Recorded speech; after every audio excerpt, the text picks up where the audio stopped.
வணக்கம் என் திறமை நண்பர்களே. இப்போ சொன்னோம் இல்லையா, தத்தக்கா பத்தக்கான ஸ்டேட்மெண்ட் கொடுக்குறாங்க விட்னஸ் பாக்ஸில் ஏறி சிலது ஒத்துக்கிறாங்கன்னு.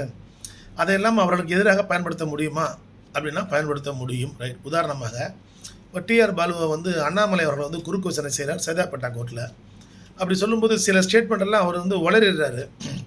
உளறுகின்ற விஷயங்கள் அதெல்லாம் வந்து அவருக்கு எதிராக வந்து இப்போ சாட்சியங்கள் பதிவு செய்யப்படுகின்றன. ரைட்டு வச்சுப்போம்.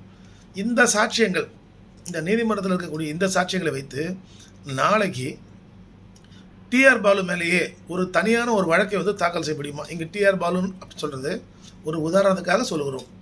இப்போ ஒரு நபர் ஒரு விஷயத்தில் தத்தகாப்பத்துக்கான சாட்சிக்குள்ளே ஏறி வளர்கிறார். அவருக்கு எதிராகவே அவர் சொல்லக்கூடிய விஷயங்கள் இருக்கிறது என்று வைத்துக்கொள்வோம். ரைட். இருக்கிறது என்று வைத்துக்கொள்வோம்.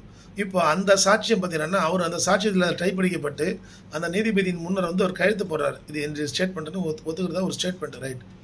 அந்த ஸ்டேட்மெண்ட்டை பயன்படுத்தி அவர் மீது தனியாக ஒரு குற்றவியல் நடவடிக்கை எடுக்க முடியுமா என்றால், அஃபென்ஸ் மேட் அவுட் ஆனால் தனியான குற்ற நடவடிக்கை எடுக்க முடியும்.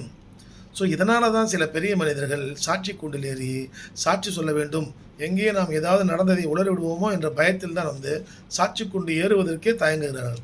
இது அட்வொகேட்ஸ் தான் வந்து பார்த்தீங்கன்னா சொல்லிக் கொடுக்கணும். இப்போ இதெல்லாம் மேட்ரு நம்ம இதுதான் சொல்லியிருக்கோம், இந்த ப்ரூஃப் இந்த கண்டென்ட் தான் படிக்கணும், இந்த மாதிரி கேள்வி இருக்கும், கவனமாக பதில் சொல்லுங்கள். கோர்ட்டுக்குள்ளே சாட்சி கூண்டில் சாட்சி ஏறதுக்கப்புறம் இவர் தலையிட முடியாது.